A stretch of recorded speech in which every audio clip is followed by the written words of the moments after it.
Saber Direito desta semana traz o direito empresarial com a professora Juliana Nascimento. Nas 5 aulas, ela fala sobre compliance e integridade, governança corporativa e as principais leis brasileiras e internacionais anticorrupção. Bem-vindos à terceira aula do Saber Direito.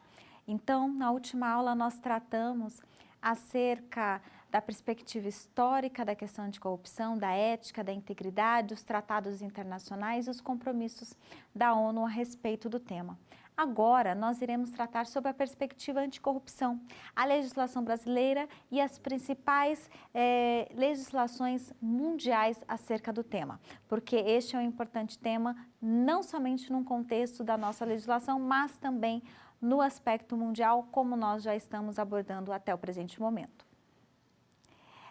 Inicialmente, vamos tratar primeiramente um pouco do conceito do que é corrupção. Neste momento, eu gosto de tratar no seguinte sentido: a corrupção, conforme Robert Guilgard, seria o comportamento que se desvia dos deveres formais de uma pessoa na função pública devido a interesses privados, pessoas, familiares, grupo fechado, de natureza pecuniária ou para melhorar o status, ou que viola regras contra o exercício de certos tipos de comportamento ligados a interesses privados. Ele trata esse tema num livro no qual eu gosto muito, que é A Corrupção Sob Controle. Ele é um professor dos Estados Unidos e ele trata acerca desse tema dizendo o seguinte: a corrupção não é evidenciada somente sob o aspecto de você obter uma vantagem para fins econômicos, mas vantagens privadas, de interesses privados, também pode-se considerar atos de corrupção. Vantagens indevidas, certo? Também podem se considerar atos de corrupção, não só na perspectiva do âmbito econômico, efetivamente. Um dos pontos importantes, voltando à concepção da Constituição Federal do nosso país, é que a corrupção, de uma forma muito evidente, ela acaba fazendo com não permitir a concretização dos direitos fundamentais, não permitir o desenvolvimento do Estado democrático de direito. Realmente ela viola e acaba não permitindo o desenvolvimento nem a concepção desses importantes direitos. Por isso, ela realmente é um mal que causa muitos males à sociedade como um todo, além de atrasar o desenvolvimento econômico e social de qualquer nação. Um ponto importante também é que a corrupção não é um problema só brasileiro, pelo contrário, é um problema mundial e atinge governos, cidadãos, instituições, empresas públicas ou privados desde muito tempo. Entretanto, esses pontos acabam trazendo diversos danos ao meio ambiente, à concorrência, ao relacionamento entre as organizações e, com isso, acaba maculando um pouco a confiança por parte de todos, além de ter um impacto muito grande por parte da sociedade, porque acaba fazendo com que dinheiro importante que poderia ser investido na área pública, na educação, muitas vezes está sendo desviado para outros fins, e inclusive na esfera privada também. Então, é um assunto de extrema importância e corrobora com previsão legal, então é um assunto pertinente, inclusive corrobora também com as questões nossas da Constituição Federal. Agora, tratando um pouco de legislação mundial. Vamos começar com essas e depois nós tratamos ao final da Lei Anticorrupção brasileira. A primeira que eu trato e trago aos senhores aqui é a respeito da Foreign Corrupt Practices Act, FCPA, a legislação americana. Nós já tratamos nas aulas anteriores e mencionamos essa legislação. Mas o que efetivamente essa legislação é tão importante no contexto mundial? Ele tem o escopo de proibir a ação corrupta de agentes públicos e governamentais estrangeiros com a intenção de obter, reter ou mesmo direcionar um negócio. Ela tem o propósito de estimular a formação de programas de compliance e de conformidade no âmbito corporativa. Ela foi elaborada após uma repercussão pública que ocorreu nos Estados Unidos com a descoberta de pagamentos de suborno a funcionários estrangeiros por parte de empresas americanas. E o grande contexto dessa situação foi o caso político denominado Watergate, é um caso público nos Estados Unidos, em que mais de 400 empresas americanas pagaram propina a funcionários estrangeiros a propósito de garantir os seus negócios. Tais empresas utilizavam-se de fundos secretos, contas secretas para a realização de contribuições ilegais nos Estados Unidos. Nesse caso, a Comissão de Valores Mobiliários americana informou que as empresas usavam esses fundos secretos para realizar contribuições ilegais no país e pagamentos de corrupção a funcionários estrangeiros no exterior. E as empresas falsificavam seus registros financeiros corporativos para esconder esses pagamentos. O Watergate, que é o caso também que culminou em tudo isso, ele trata da invasão do escritório do Comitê Nacional do Partido Democrata pela oposição, que culminaram mais tarde na renúncia do presidente americano Richard Nixon. Então, foi nesse contexto que veio o FCPA, ali em 1977.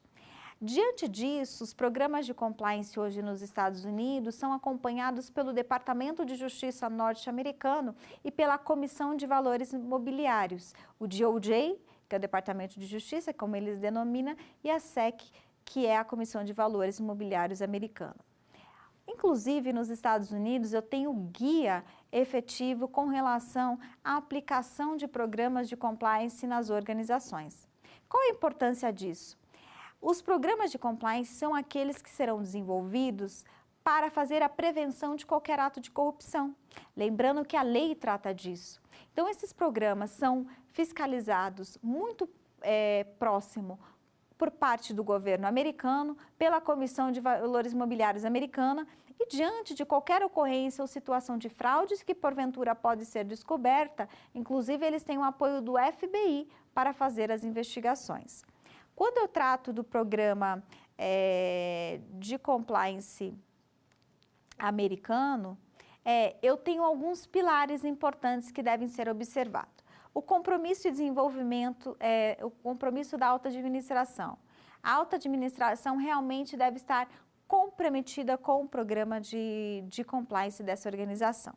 Outro ponto é a aplicação de políticas anticorrupção claramente articuladas, ou seja, política que venha estruturar o programa para coibir qualquer tipo de ato nesse sentido. Um código de ética e conduta que traz diretrizes de ética na organização, políticas e procedimentos que venham corroborar nesse sentido, e vai entrar diversas, nós vamos tratar mais à frente, anticorrupção, brindes e presentes, viagem, dentre outras que observarem necessárias, como conflito de interesses e outras também de informações privilegiadas.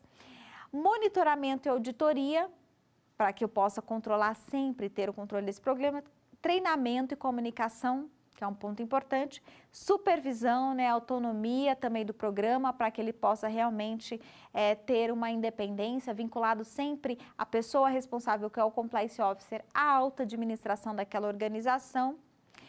Risk Assessment, que é o mapeamento do risco. Eu tenho que, evidentemente, identificar e entender quais são os riscos daquela empresa, quais os principais pontos que tem que observar, se há fragilidades, e eu preciso entender esse contexto.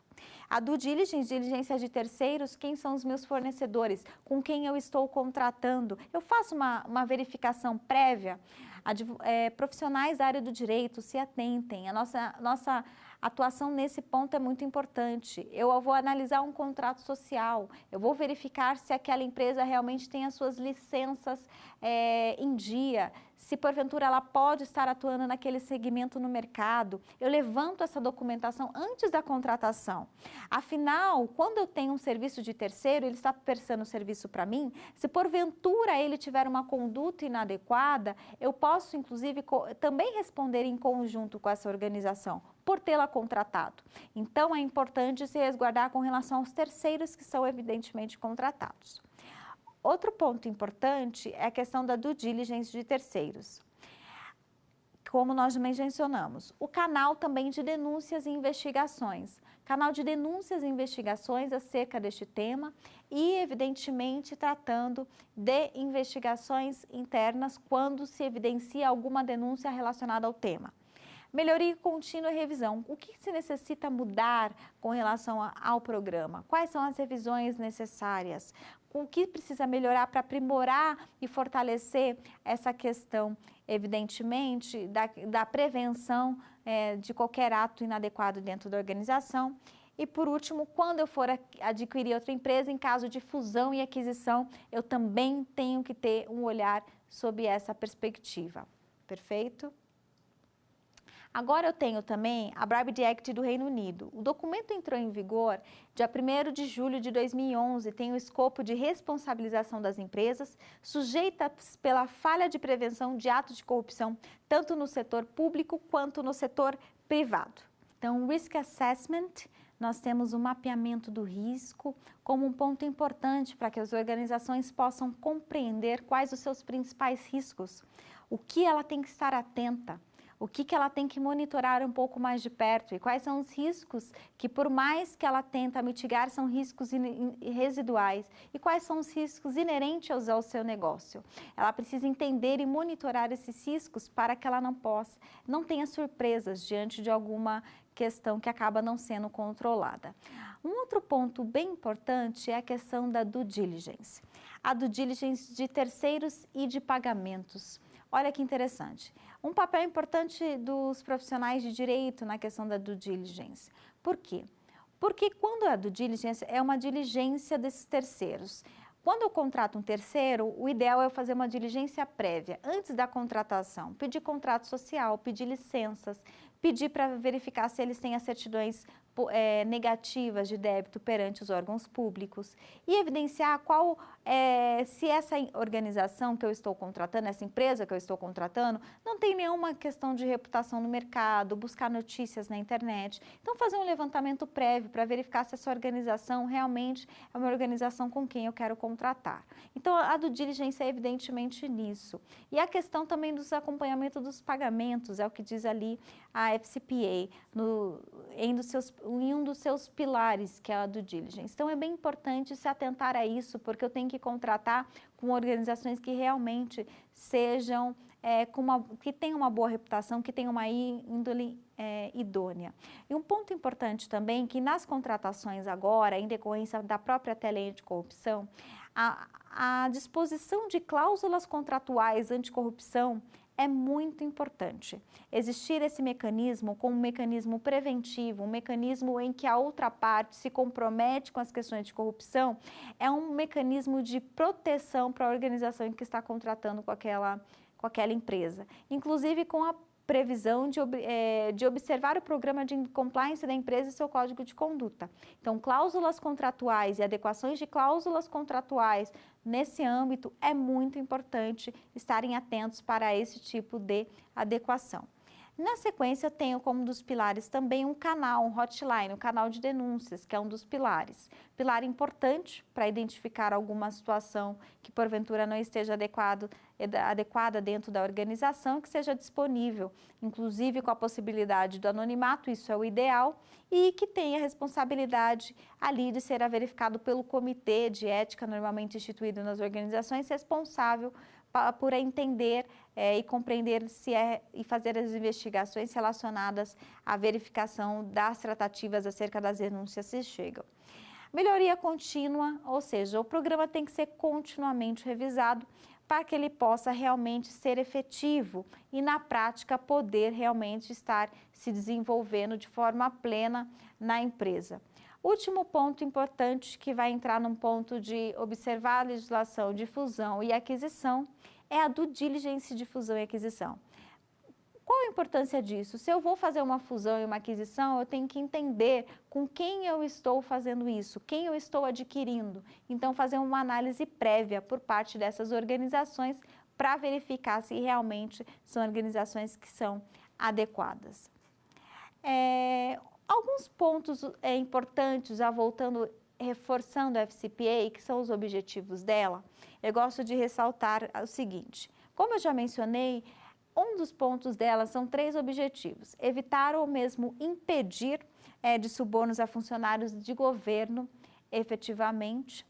Um outro ponto muito importante é possibilitar a maior transparência dos relatórios financeiros. Então, eu tenho que trazer um pouco mais de transparência. Lembre-se que muitas vezes a questão que culminou a FCPA, a promulgação da FCPA, a criação e elaboração da norma, foi em decorrência de pagamentos de suborno, que inclusive utilizavam-se de fundos secretos, contas secretas na empresa, a respeito disso.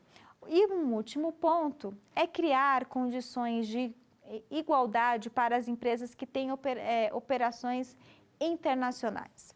Além de lutar contra o suborno, a FCPA pode abordar a questão dos controles internos, registros contábeis, entre outros pontos.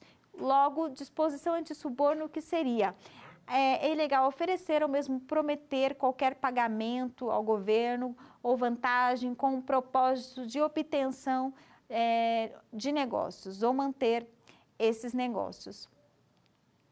Tá?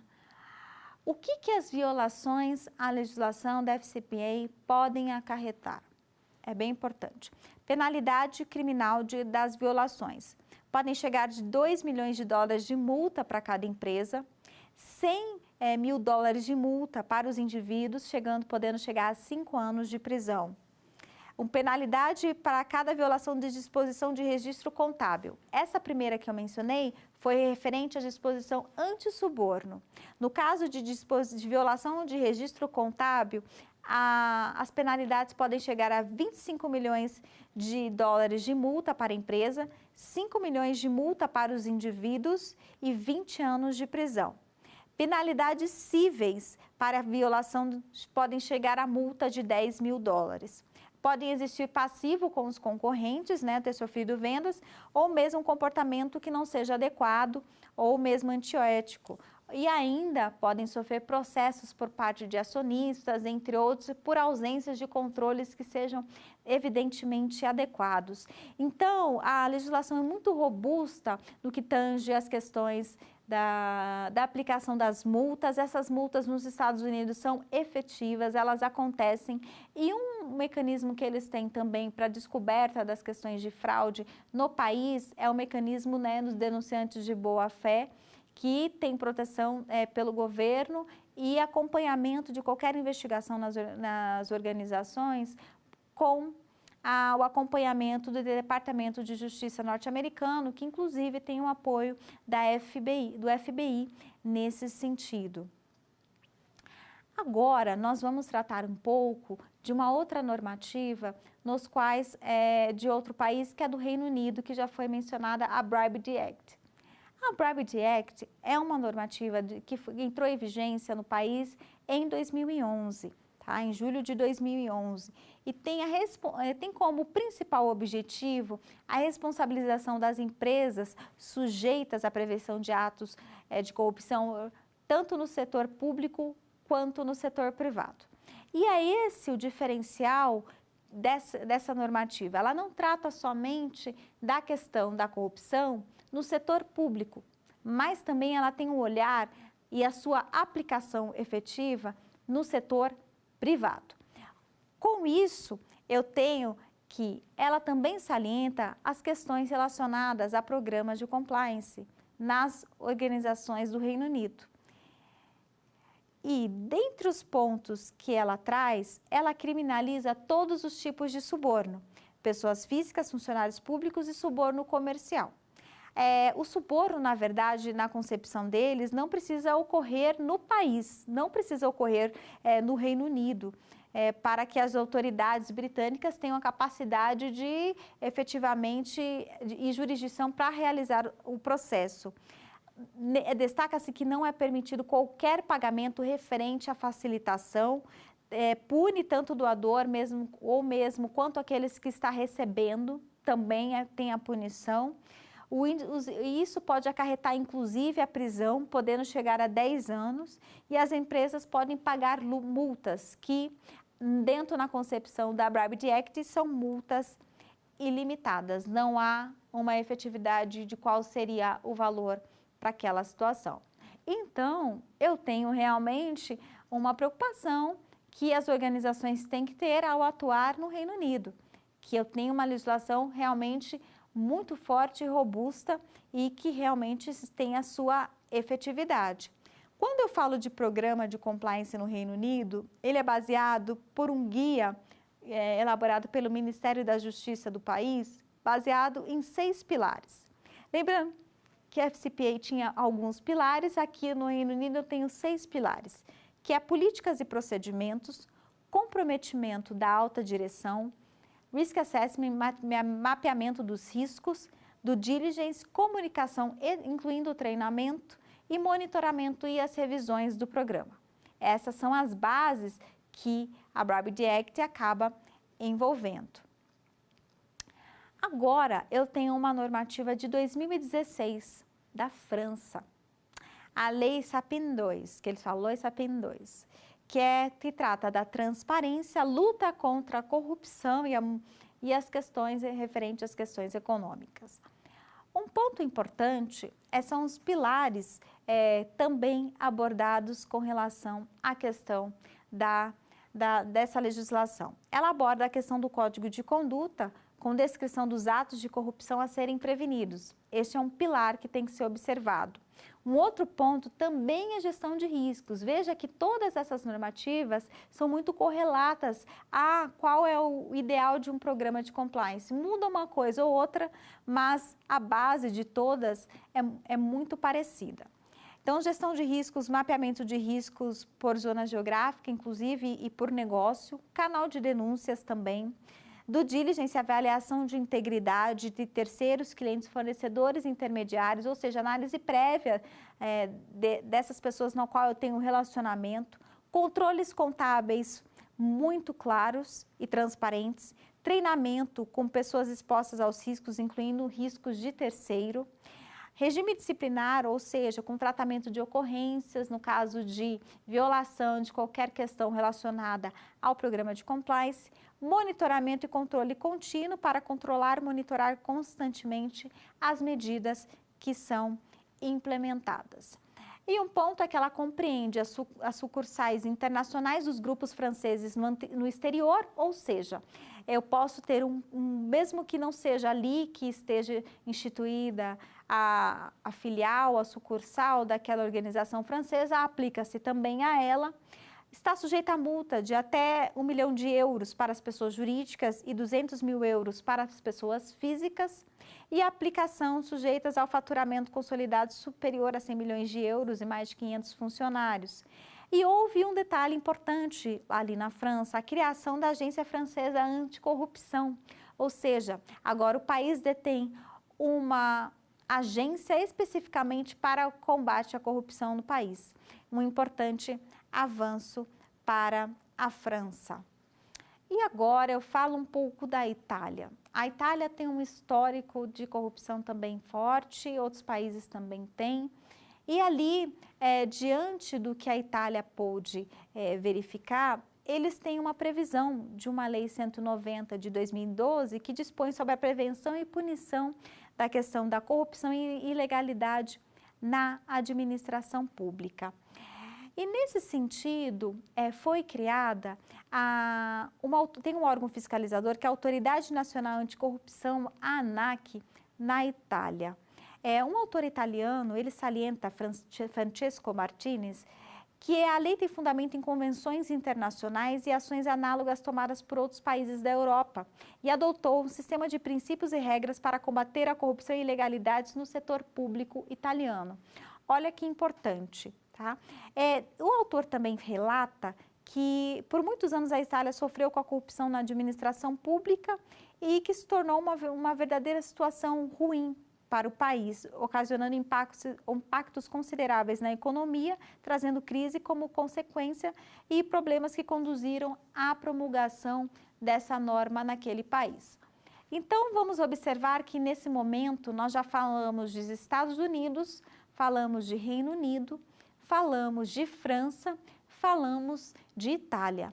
Eu faço esse momento de reflexão, nós temos um pouco mais à frente, para entender o quanto esse tema é um tema realmente de preocupação mundial e que quando um país se reflete sobre ele, não é só por uma questão de aplicação no seu próprio território, mas se ele sabe a repercussão que isso ocorre também nos outros países. Agora, nós vamos tratar um pouco do conhecimento acerca deste tema na União Europeia como um todo, como bloco, e também na sequência da Alemanha, perfeito? Ali na União Europeia, né, nós temos a previsão dos tratados da União Europeia acerca do tema em que tem o objetivo de promover a paz, de desenvolver o bloco e, dentre eles, né, combater efetivamente a questão da corrupção no bloco da União Europeia. Com isso, a questão da União Europeia tem principalmente como um principal organismo o Organismo Europeu de Luta contra a Fraude, o OLAF. E qual que seria efetivamente a atuação do OLAF? Ele estima-se que a corrupção da União Europeia é equivalente a 120 milhões de euros por ano, sendo esse valor somente um pouco menor do orçamento anual da União Europeia. Vejam, 120 milhões de euros por ano. Então, realmente é um número muito considerável, tá? Eles têm, né, nos 28 Estados-membros da União Europeia, até o presente momento, eles têm uma verificação do inquérito, né, do bloco denominado Eubarômetro, em que os 28 Estados-membros, eles fazem a verificação da questão da corrupção. Nesse inquérito do Eubarômetro, só para nós termos um pouco mais de dados, 76% dos inquiridos entendem que a corrupção se encontra generalizada em seu país, eu falo de União Europeia, e 56% consideram que o problema tem vindo a agravar-se nos últimos 3 anos. 67% consideram que não existe transparência e supervisão suficientes no que respeita ao financiamento dos partidos políticos. E eles falam também de cada 3 dos europeus considera a corrupção é parte inerente à cultura empresarial do país. Contudo, 70% sustentam que não foram pessoalmente afetados por a corrupção no seu cotidiano.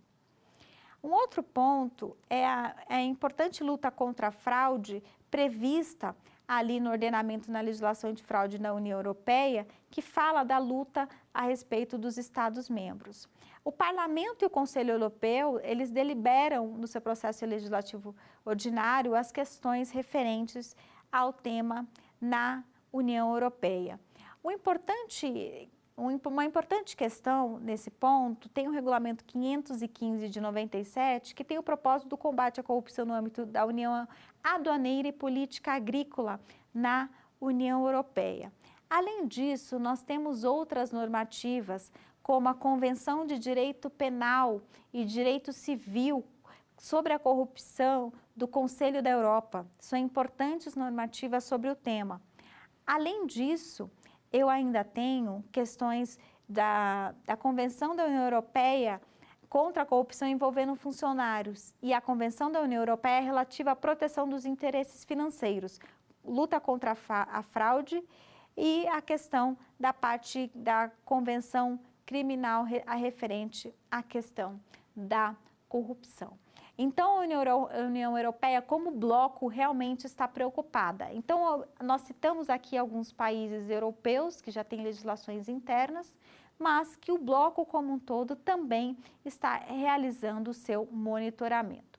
E quando eu falo daquele organismo europeu antifraude, o OLAF, no qual nós mencionamos, ele foi criado em 99 com a competência de investigar no âmbito na União Europeia os casos de fraude e corrupção.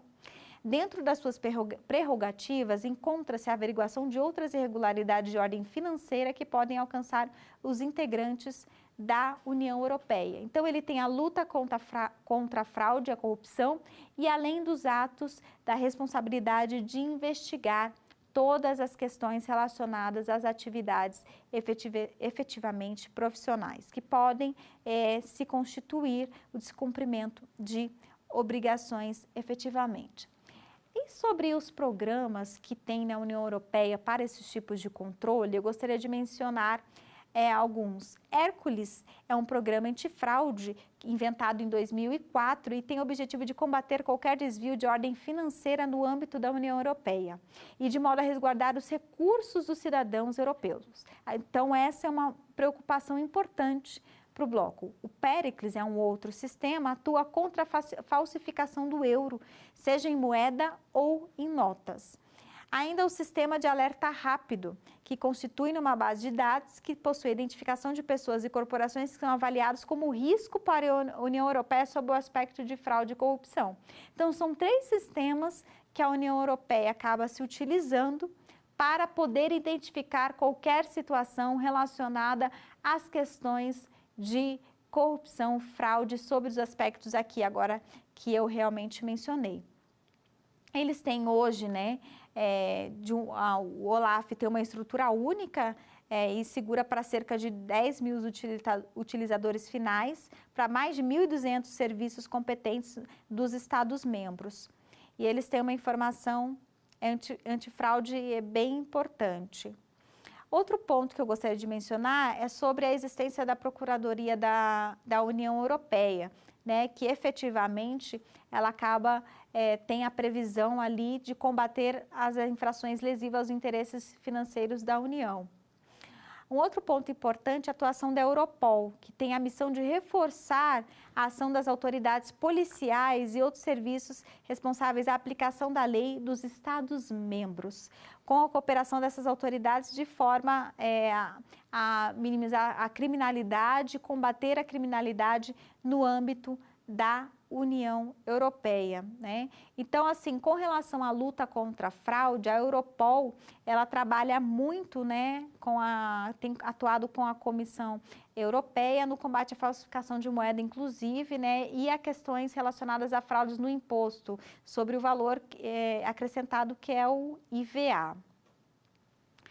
E eu também quero falar do GRECO, né, que é o Grupo de Estados contra a Corrupção, que também tem uma atuação forte na União Europeia. Ele foi criado também em 99 pelo Conselho da Europa para monitorar os Estados-membros das normas anticorrupção da organização. Ele fortemente tem uma compreensão de compliance no âmbito da União Europeia e no combate à corrupção.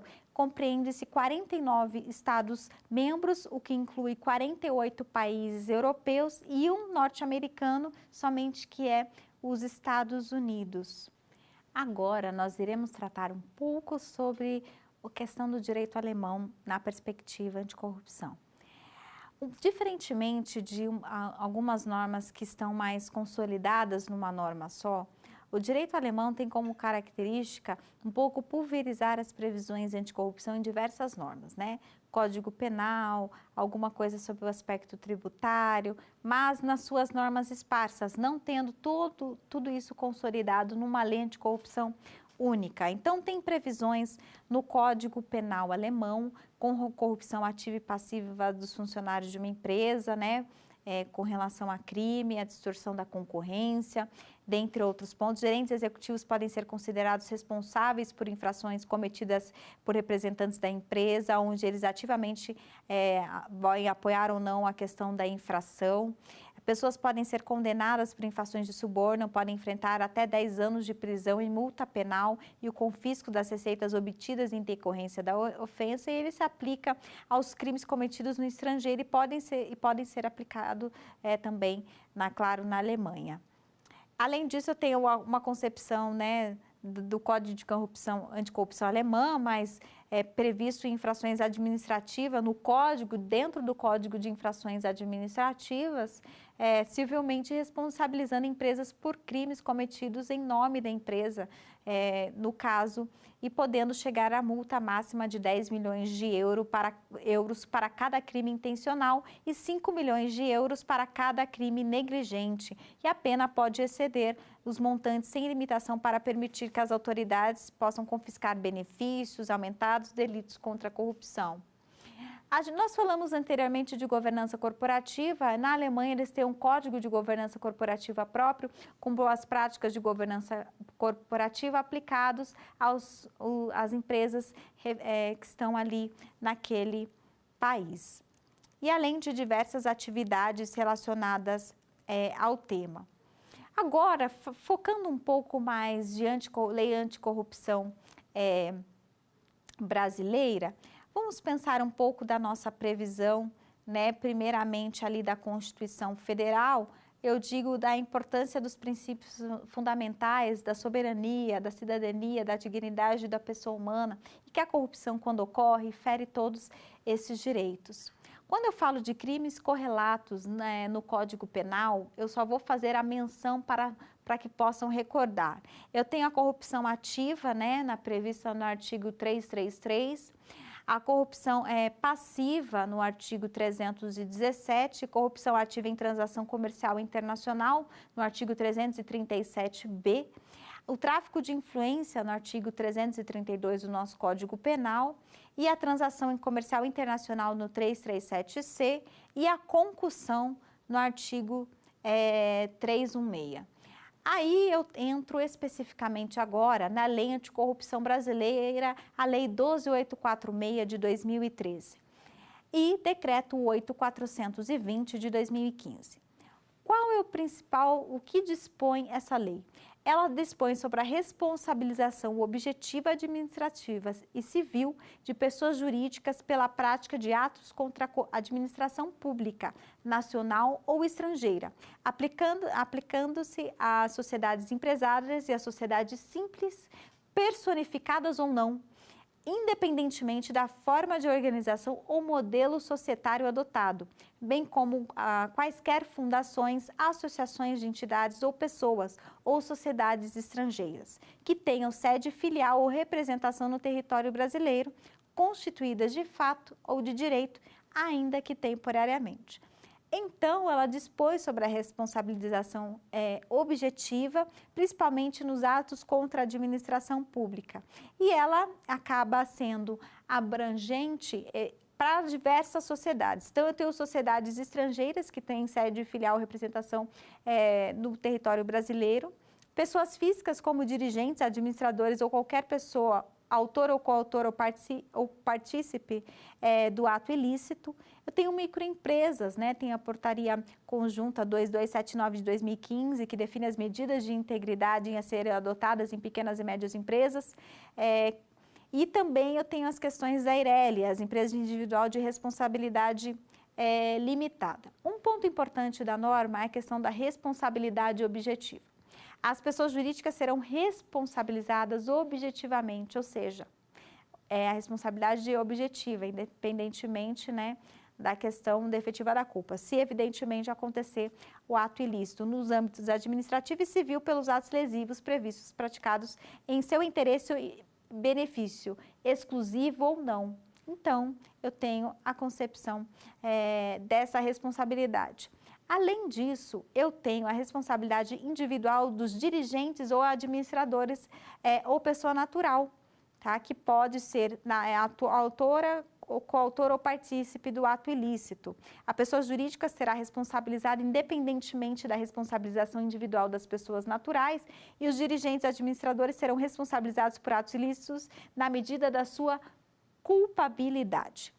Importante também dizer, nas hipóteses de alteração contratual, fusão e aquisição, que a responsabilidade da sucessora será restrita à obrigação de pagamento de multa e reparação integral do dano causado do patrimônio transferido, não lhe sendo aplicáveis as demais sanções previstas na lei para quem diante de fusão e incorporação. No caso de empresas controladas, controladoras interligadas ou coligadas no âmbito contratual, essas sociedades, né, consorciadas serão solidariamente responsáveis pela prática dos atos previstos na Lei Anticorrupção e se tal responsabilidade e obrigação de pagamento e multa e reparação, além de reparação integral do dano efetivamente causado. Mas quais são os atos lesivos previstos no artigo 5º da Lei Anticorrupção? Inciso 1º, prometer, oferecer, dar ou dar, direto ou indiretamente, vantagem indevida a agente público ou a terceira pessoa a ele relacionada. Então, eu tenho essa parte como infração. Comprovadamente financiar, custear ou patrocinar de qualquer modo, subvencionar a prática de atos ilícitos previstos. comprovadamente utilizar-se de pessoa interposta, pessoa física ou jurídica para ocultar ou dissimular seus reais interesses ou identidade dos beneficiários dos atos praticados. No tocante a licitações e contratos, frustrar ou fraudar mediante ajuste, combinação de qualquer outro expediente ou caráter competitivo de procedimento licitatório público. Impedir, perturbar ou fraudar a realização de qualquer procedimento licitatório público, afastar ou procurar afastar licitante por meio de fraude ou oferecimento de vantagem de qualquer tipo, fraudar licitação pública ou contrato dela recorrente.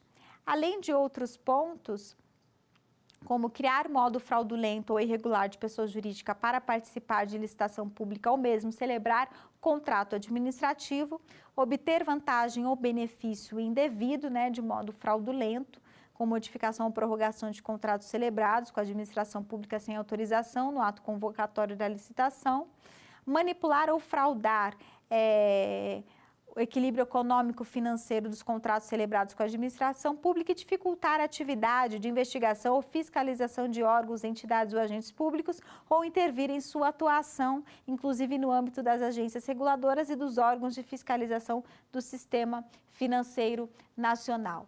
E um ponto para nós tratarmos é a questão da multa. A multa diante da condenação pela lei anticorrupção pode ser de 0,1 a 20% do faturamento bruto do último exercício anterior à instauração do processo administrativo, excluído as partes dos tributos, e não pode ser nunca inferior à vantagem auferida, ou seja, a multa nunca pode ser inferior à vantagem auferida quando for possível a sua estimação, como foi possível verificar se realmente era possível. Então, caso não seja possível verificar a questão do faturamento, utilizar o critério do faturamento, a lei vai se balizar com a aplicação de multa de R$6.000 até R$60 milhões. Somente se não tiver como balizar o faturamento.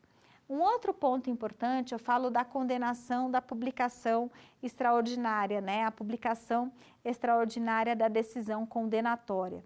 Acredito que esse seja a parte que mais pode trazer dano à imagem da organização.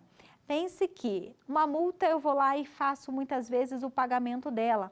Entretanto, diante de uma publicação, ela acaba não acontecendo dessa maneira.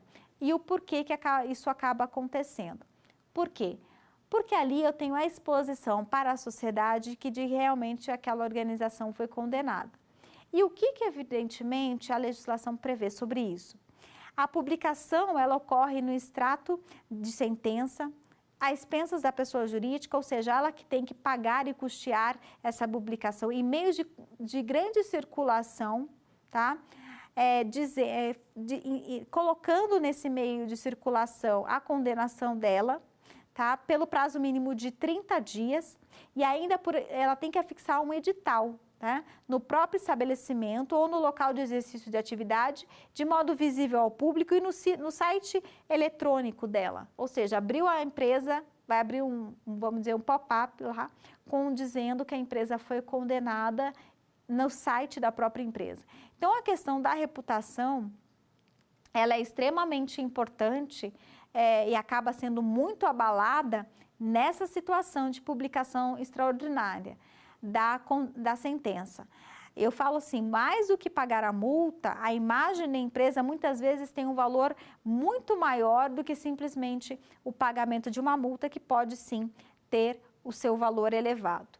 E eu quero finalizar sobre a lei anticorrupção, tratando os artigos que tratam efetivamente do programa de compliance.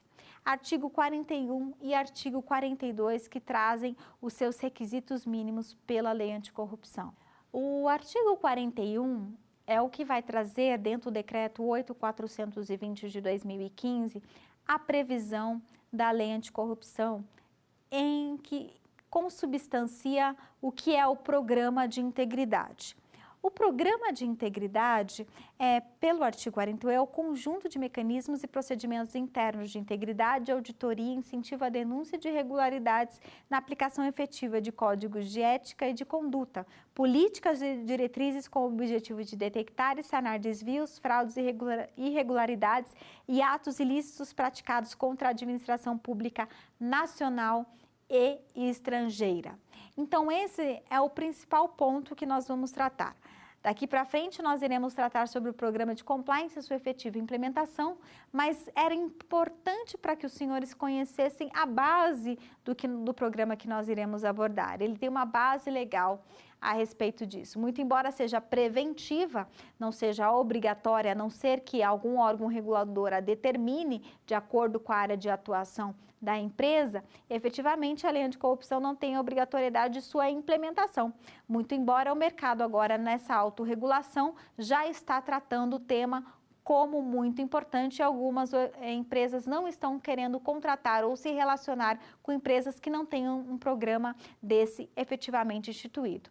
Por fim, o artigo 42, que irá trazer quais são os princípios básicos de um programa de integridade sob a perspectiva da legislação brasileira. Então, ali ele vai tratar primeiramente de código de conduta aplicado para todos na organização e também a previsão de código de conduta para os prestadores de serviços agentes intermediários, ou seja, para terceiros. Um ponto também a respeito de treinamento periódico, de comunicação, avaliação dos riscos, são temas também muito importantes. A questão dos controles internos, para a elaboração da confiabilidade dos relatórios e demonstrações financeiras. Outro ponto também, a questão de atuação na prevenção de fraude, de corrupção, de ato ilícito, com medidas reparatórias e de remediação que sejam ágeis, que realmente possam responder de uma forma um pouco mais célere. Também a questão de prevenção em processos licitatórios, ter procedimentos específicos nesse sentido. Independência de estrutura e autoridade do responsável pelo programa, a questão da autonomia da área efetiva. Canal de denúncia, irregularidade amplamente divulgado para todos e com proteção aos denunciantes de boa-fé. Medida disciplinar no caso de violação do programa de integridade, no caso, e também medidas de interrupção de qualquer irregularidade. Diligência de contratação, nós já mencionamos isso em outra legislação, de terceiros e supervisão desses terceiros, agentes intermediários, prestadores de serviços ou mesmo associados. Fusão e aquisição também é um processo muito importante que tem que se observar. Monitoramento contínuo e aperfeiçoamento do programa sempre e há uma previsão, essas seriam as previsões principais com relação a este ponto. Agora nós vamos desenvolver os nossos conhecimentos de toda essa aula através das nossas perguntas agora ao final. Vamos lá.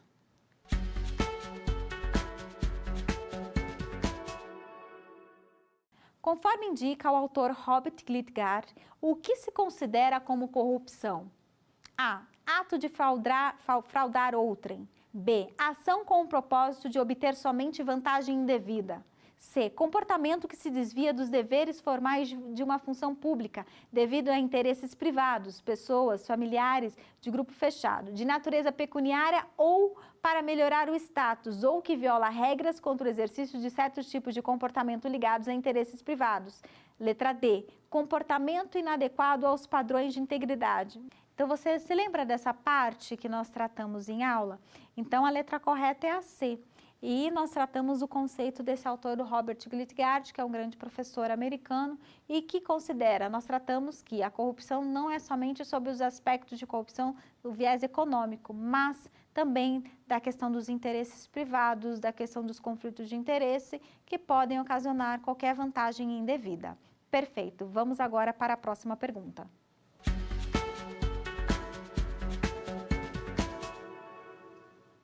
Qual o objetivo da Lei de Anticorrupção brasileira? Lei 12.846 de 2013, Decreto 8.420 de 2015. Letra A, responsabilização administrativa e civil de pessoas jurídicas pela prática de atos contra a administração pública nacional ou estrangeira. Letra B, tratar crimes de lavagem ou ocultação de bens, direitos e valores, a prevenção da utilização do sistema financeiro para os atos ilícitos. Letra C, regulamenta o disposto no artigo 5º da Constituição Federal disciplinando o terrorismo, tratando de disposições investigatórias e processuais e reformulando o conceito de organização terrorista. Letra D, diretrizes nacionais sobre empresas e direitos humanos. Você se recorda dessa parte? Vamos ver a resposta?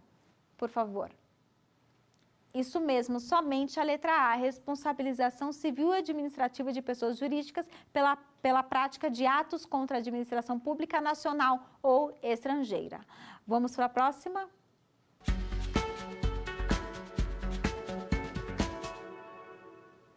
Quais são as principais leis anticorrupção do mundo? Letra A, Bribery Act e Anti-Corruption Law. Letra B, FCPA dos Estados Unidos, Bribery Act do Reino Unido. SAPIN na França, Convenção Penal do Conselho Europeu contra a Corrupção de 99, Convenção Civil do Conselho Europeu contra a Corrupção também de 99, letra C, FCPA e Ethics Law, ou Law SAPIN e Fraudes Law. Você lembra de todas? Vamos ver a resposta? Vamos ver se você acertou? Vamos lá. Isso mesmo, letra B. Nós passamos por todas essas principais normas, além de outras, mas essas são as principais que são importantes para que tratam acerca da lei de corrupção no mundo. Então, agora concluída toda essa aula e também as respostas dos senhores, essa aula abordou acerca das leis anticorrupção ao redor do mundo, trazendo como principais FCPA, Bribery Act, abordando a lei francesa, abordando um pouco da perspectiva da União Europeia, da Alemanha, da Itália e também da lei de corrupção brasileira como muito importante. Na sequência, nós teremos uma aula acerca dos pilares do programa de integridade do compliance. Abordará os pilares, primeiramente trazendo o conceito de compliance, o comprometimento da alta direção, a autonomia e independência da área, a importância, a avaliação e gestão de riscos, o código de conduta, políticas e procedimentos, além disso, tratando acerca dos controles internos, qual a importância disso e a implementação disso na organização. Então agora eu gostaria de compartilhar acerca de uma obra que eu acho muito relevante, no qual eu estudei e tenho estudado, que trata a respeito da integridade governamental e empresarial. Essa obra é do Dr. Marcelo Zenkner, que é atual diretor executivo de uma grande organização na área de compliance e governança corporativa no país, no qual eu indico porque realmente é uma obra com uma consolidação bem importante no que diz respeito às pesquisas aqui realizadas. Evidentemente, ele tem um título de doutorado e tem importantes questões tratadas nessa obra. Então, essa que fica a minha recomendação desta obra para que os senhores possam estudar. E na sequência nós vamos ter uma aula sobre os pilares de compliance, do programa de compliance, e eu os convido a continuarem estudando a respeito do tema comigo.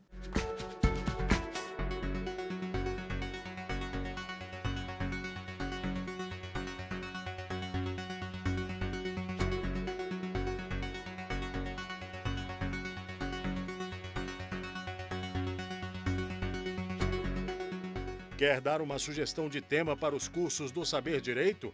Então mande um e-mail para a gente, saberdireito@stf.jus.br, ou entre em contato por WhatsApp. O número é esse que aparece na tela. Você também pode acompanhar as aulas pela internet. Acesse tvjustiça.jus.br ou nosso canal no YouTube, TV Justiça Oficial.